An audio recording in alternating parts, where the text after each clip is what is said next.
Olá pessoal, começando mais uma videoaula, mais uma dica do Garcia aqui no seu canal Planilheiros Brasil no YouTube. Hoje a gente vai falar sobre um tema muito importante e provavelmente 98,9% das pessoas que utilizam a tabela de calendário não conheçam o que a gente vai conversar aqui hoje. Primeira vez que eu falei sobre a tabela de calendário aqui no canal foi no dia 22 de agosto de 2015. Isso mesmo, há 7 anos atrás. Fomos o canal pioneiro a falar sobre Self-Service BI no Excel e no Power BI. Então, a aula é realmente mais antiga. A gente usava a linguagem M para isso. E depois, em 19, se eu não me engano, dia 10 de janeiro de 19, não, antes disso, dia 30 de junho de 16, eu falei sobre criar tabela calendário usando o SQL Server e o Azure, né, o serviço de nuvem da Microsoft. E aí, em janeiro de 19, eu falei sobre decalendário automático utilizando DAX. Então repara que a gente já falou sobre esse tema no canal e eu não vou fazer uma aula para falar mais do mesmo, evidentemente. Hoje a gente vai falar sobre decalendário implícita e explícita e quais são as vantagens e desvantagens de você utilizar esse tipo de tabela automática ou não dentro do seu modelo. Então é isso que a gente vai conversar nesse bate-papo muito legal na videoaula de hoje. Antes da gente ir para o conteúdo, faça o convite, se inscreva aqui no canal se você não tiver inscrito ainda e clica no sininho para receber as notificações sempre que uma videoaula nova for postada. Estou deixando também aqui as minhas redes sociais para que você me adicione e a gente possa também conversar por lá, tá bom? Então roda a vinheta e vamos para decalendário implícita versus explícita.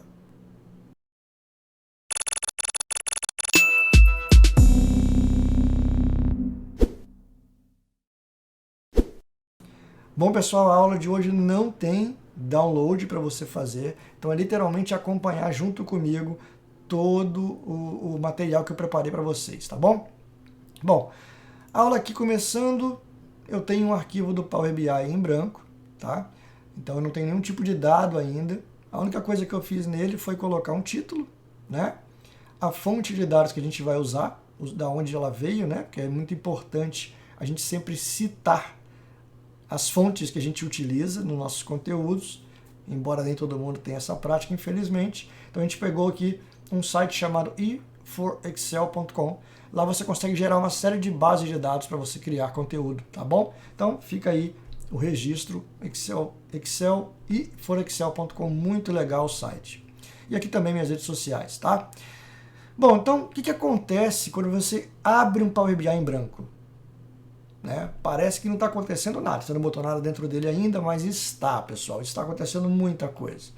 Bom, eu já falei isso em diversas palestras e também nos nossos cursos presenciais, mas vou trazer aqui para vocês. O Power BI, ele é um encapsulamento do modelo semântico do Analysis Service, quer dizer, do modelo semântico do SQL Server, que é o Analysis Service, tá? Então é a parte analítica do banco de dados SQL, foi trazida para dentro do Power BI, assim como ela também é levada para dentro do Excel quando você usa o suplemento Power Pivot. Ele também é um encapsulamento do Analysis Service, do SQL Server, só que rodando no Excel. E no caso do Power BI, o próprio Power BI já roda isso quando você abre o arquivo. Ele vai para a memória, instancia isso tudo para que você consiga fazer as suas medidas, para que você consiga fazer o seu modelo, relacionar suas tabelas. Então, nada mais é do que o Analysis Service. Então, uma vez que você abre o Power BI em branco, isso já está sendo carregado na memória para que quando o dado entre, você consiga já trabalhar da maneira mais simples. Então, eu vou mostrar para vocês o que acontece quando você abre um Power BI em branco na memória, tá bom? Então, eu vou vir aqui nas ferramentas externas e vou usar o DAX Studio, né, que é um software criado por dois MVPs, Marco Russo e Alberto Ferrari, italianos, tá, que já tiveram aqui no canal, inclusive, fazendo live com a gente. E vou deixar também o link aqui na descrição do vídeo para você baixar o DAX Studio, tá bom? Então, eu vou abrir o DAX Studio, repara que eu estou no arquivo em branco, e olha o que aconteceu com ele. Quando você vem aqui do lado, repara que eu já tenho aqui ó, um Date Table Template. Eu já tenho algo carregado na minha instância, ainda que eu não tenha dados. E quando eu abro aqui, ó, O que ele traz para a gente? É o modelo, né? É o template, né? O modelo de tabela calendário que será criada quando os seus dados entrarem no arquivo. Então já tem aqui o modelo do ano, da date mesmo, a data, o dia, a hierarquia de datas, né? Quando você carrega um campo de data para o Power BI, ele não te dá essa opção de ano, trimestre, mês e dia. É com base nesse modelo aqui, que você está vendo na memória, que foi instanciado, que ele faz isso, tá? É o que a gente chama de tabela calendário implícita. Ela fica escondida. Você não precisou criar uma tabela calendário. O Power BI já, neste momento, ele já criou o modelo. Ele não criou a tabela ainda, mas o modelo já está criado quando você abre o arquivo. Beleza? Então repara que a gente tem aqui os principais campos de inteligência temporal que você vai usar no seu arquivo. Então essa é a primeira dica. Abrir o Power BI, eu já tenho um modelo ali sendo instanciado. Ok? Bom, é importante a gente entender que quanto mais tabelas nós tivermos aqui no nosso modelo, sejam elas implícitas ou explícitas, né? Então, sejam elas tabelas que o próprio Power BI gera na memória para facilitar a vida do usuário iniciante, que está começando, que não entende ainda de uma modelagem profissional, que não entende o poder e a importância da tabela de calendário ser explícita, ela ser declarada. Quanto mais tabelas tivermos na memória, mais pesado será nosso modelo. Tá? Então essa é uma coisa importante que você tem que ter em mente. Para quem está começando e para quem trabalha com modelos pequenos, isso praticamente não tem nenhum tipo de impacto. Mas, ao passo que seus dados vão crescendo, que você vai começando a escalar, trabalhar com Big Data, o seu modelo com muitas tabelas pode sim ser um problema no futuro. Bom, então já entendemos que no Power BI basta abrir o Power BI que ele já cria aqui um Data Table Template. Eu vou deixar meu DAX Studio aqui, tá? Aberto. E agora eu vou importar aqui para dentro do Power BI o dado que eu baixei aqui do E4Excel, tá? Então reparem, tá aqui, ó, ele é um dataset de 67 megas, ok? O que tem dentro desse dataset? Tem 1 milhão de linhas e 10 colunas, só. Não tem gráfico, não tem tabela dinâmica, não tem nada. Só tem o cabeçalho e os seus respectivos registros num dado tabular, crescendo para baixo. Então eu vou importar esse dado para cá, tá bom? Para dentro do Power BI. Vamos lá. Vou vir aqui no meu Power Query e vou trazer esse dataset para nós. Não vou fazer nenhum tipo de transformação, vou simplesmente trazer o dado aqui para dentro, tá bom? Então repare que eu tenho aqui o meu dados venda e aqui eu tenho de fato as minhas 10 colunas e minhas 1 milhão de linhas, tá bom? Repara que eu tenho aqui, ó, duas colunas de data. Tenho a data de venda e a data de envio. Por enquanto, é isso que eu tenho. Vou transformar os dados? Não, vou carregar. Depois eu vou lá transformar para corrigir a data. Então, beleza. Vou carregar esses dados para cá. E aí, pessoal, olha o que vai acontecer lá no DAX Studio. Deixa eu deixar ele aberto aqui, enquanto está carregando. Está carregando aqui. Ó, 30 MB, são 67, ele está carregando. Repara que o DAX Studio está em branco ainda, que só tem a tabela de template. Olha o que vai acontecer quando o dado for carregado para dentro do Power BI. Ó, o dado já está aqui no Power BI, eu vou dar um refresh. Pronto. Repara que agora eu tenho uma tabela de dados venda aqui. Então, eu tenho a minha tabela de template e eu tenho a minha tabela de dados venda que acabou de ser carregada dentro do Power BI. Você lembra que ela tem duas colunas de data? Data de envio e data de venda? Porém, como eu não transformei os dados, e esse site que a gente buscou o dado é um site americano, a data veio no formato americano. Como eu não transformei, ela está como um campo de texto, ó, ABC. Ela não está como um campo de data. Então, por isso, por enquanto, a minha tabela dados venda é mais uma tabela no modelo. E a minha tabela de template está lá, guardadinha. Ok até aí? Agora eu vou no Power Query para a gente ver, a gente transformar essas colunas de data em colunas de data que estão como texto, transformar em colunas de data como data. Que na verdade nem está como texto, está como ABC 123. É pior ainda, como qualquer. Tá? ABC 123 não pode. A gente fala muito disso no nosso módulo 1. Então, eu não posso simplesmente colocar uma coluna de um campo de data aqui, porque, como eu disse, data americana, né? É mês, ano, mês, dia e ano. Então, ele não vai reconhecer, porque eu estou no Brasil, meu Power BI está no formato brasileiro. Então, eu vou vir aqui com o botão direito, adicionar, botão direito não, vou clicar no campo de data, vou usar a localidade, e a gente vai falar que, olha, essa data é um padrão americano. Então, é isso que a gente vai fazer. Aqui, ó. Eu quero a localidade inglês, Estados Unidos. Inglês, Estados Unidos. E aí sim, um campo de data, tá? Repara que ele vai reconhecer bonitinho, vai ficar bem legal pra gente. Então, eu vou transformar um campo de data aqui a priori, só um. O outro eu vou deixar como ABC 123. Então, agora eu tenho um campo do tipo data na minha tabela. Vou fechar e aplicar e vou trazer aqui o DAX Studio para a gente ver o que vai acontecer. Então, ele está carregando aqui do lado, tá? Está refazendo o nosso ETL, alterando a coluna de data que estava como ABC, na verdade como qualquer, e agora a gente vai ver o impacto desta alteração. Agora eu tenho um campo de data definido como tipo data no meu modelo, no meu análise service, lá na memória. Então o dado já foi carregado, eu vou dar um refresh, olha que legal. Quer dizer, nem tanto. Eis que surge uma tabela de calendário aqui, ó, Local Date Table. É diferente da Date Table Template. A Date Table Template me disse como ia ser uma de calendário quando surgisse um campo de data no meu modelo. Então surgiu um campo de data. E agora eu tenho uma tabela calendário para este campo de data.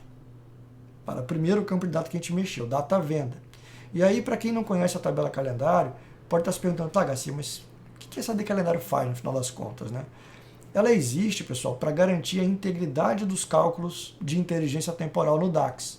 Tá, Garcia, está muito complexo. Vamos lá. Pensa nos dados do mês de janeiro, que vai do dia 1 ao dia 31.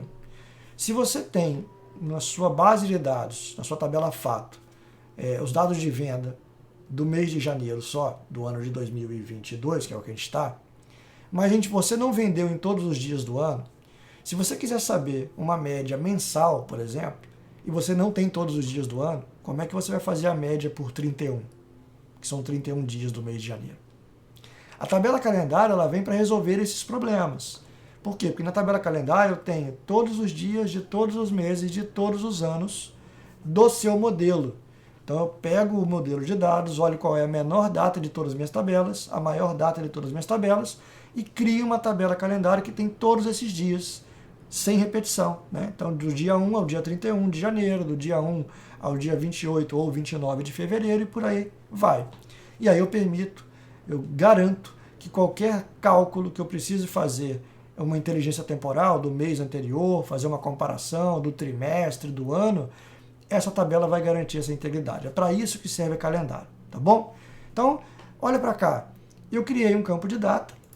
Repara que ele ficou aqui, ó, com o íconezinho de data, que é data venda, e aí lá na memória, a gente vê aqui no DAX Studio, ele aproveitou o Data Date Template e criou uma tabela local, uma tabela de calendário implícita, escondida, tá bom? Para que ela serve, Garcia? Para quem está começando no Power BI, para quem ainda não entende de DAX, de modelagem, tá? Então ela serve para que a pessoa de fato arraste aqui para dentro do relatório um campo numérico, né? E use o campo de data. Ele já vai fazer para você, ó, aquela hierarquia, ano, trimestre, mês e dia. Tá vendo? Ó? Dia, mês, ano, trimestre e ano. Então é isso, é para isso que o calendário serve.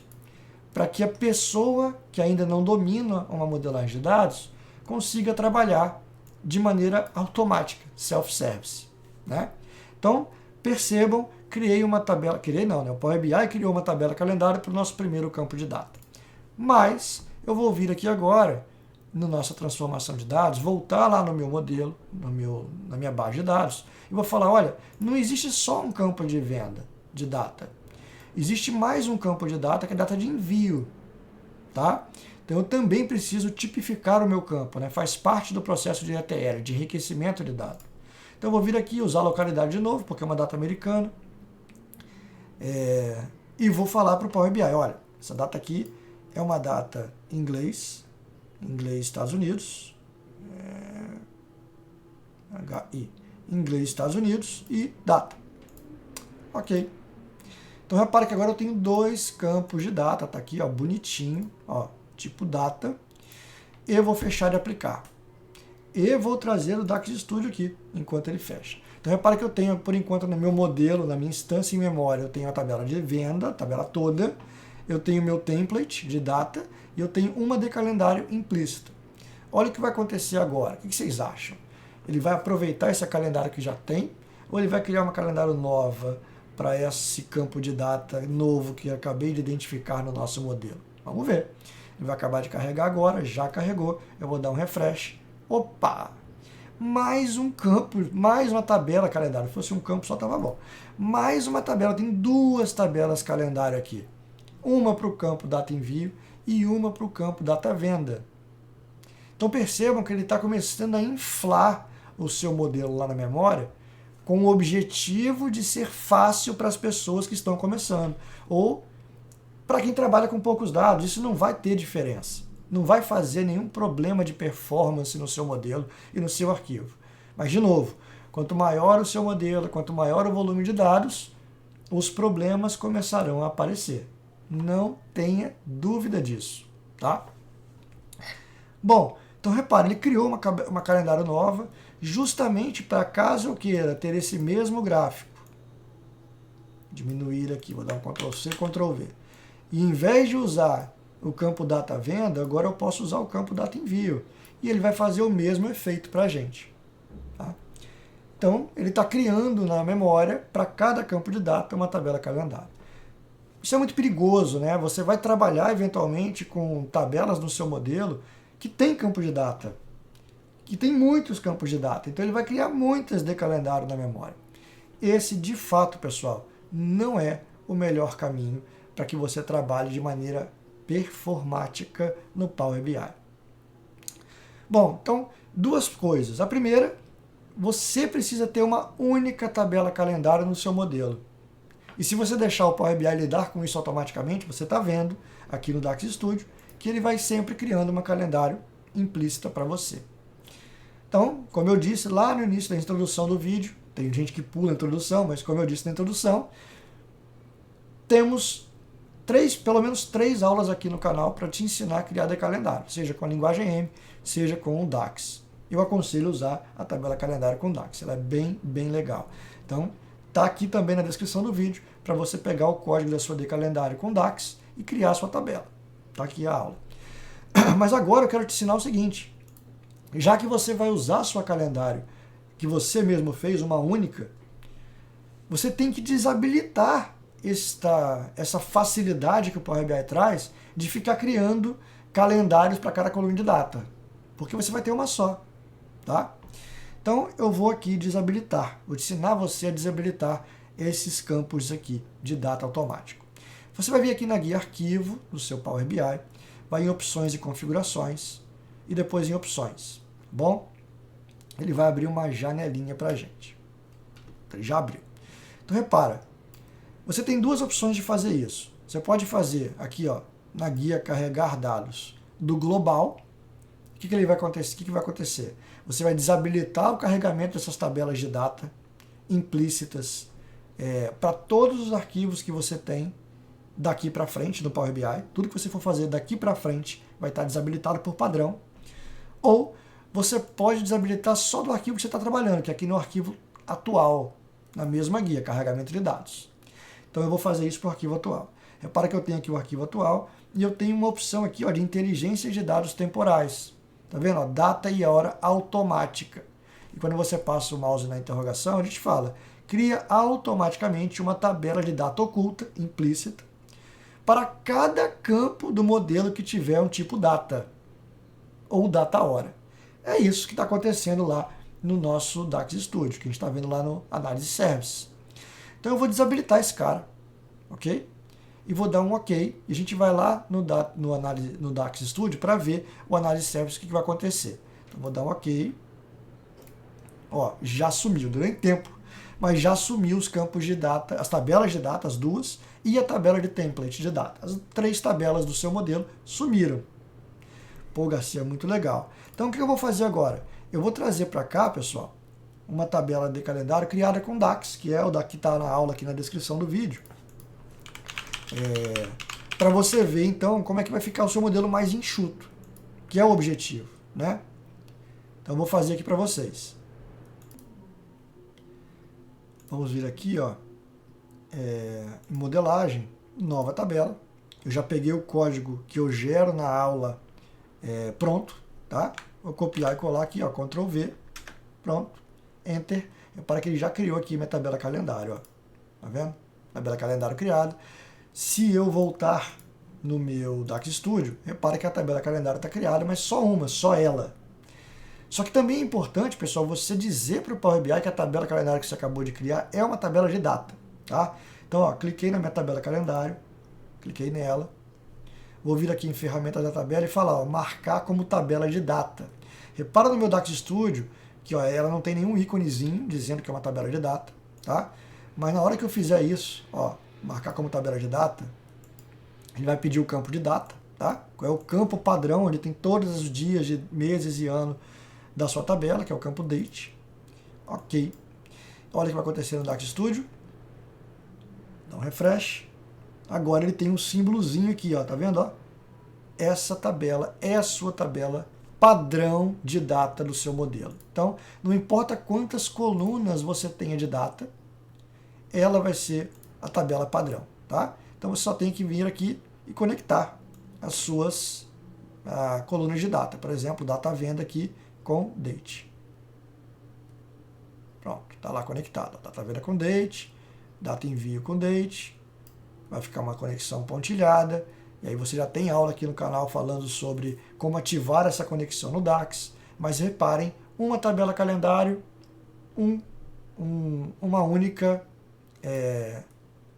tabela no seu análise service, na memória. É isso, tá? Então é importante você entender esse tipo de ação e o que ele gera por trás do seu modelo de dados. Quanto menos tabelas na memória, sejam elas implícitas ou explícitas, melhor será a performance do seu modelo. Bom, se você gostou desse conteúdo, deixa o seu like, se inscreve no canal, me adiciona nas suas redes sociais, você vai ter acesso aí aos erros de gravação, ao backstage, né, de como é aqui, como eu me preparo para poder gravar as videoaulas, além de acompanhar também as dicas do Garcia que eu deixo só por lá e não no YouTube, tá bom? Então fica o convite, a gente se vê numa próxima videoaula, ou numa palestra, ou num evento, ou num treinamento, será um prazer te encontrar, um abraço a todos, valeu, calendário única pessoal, tchau, tchau.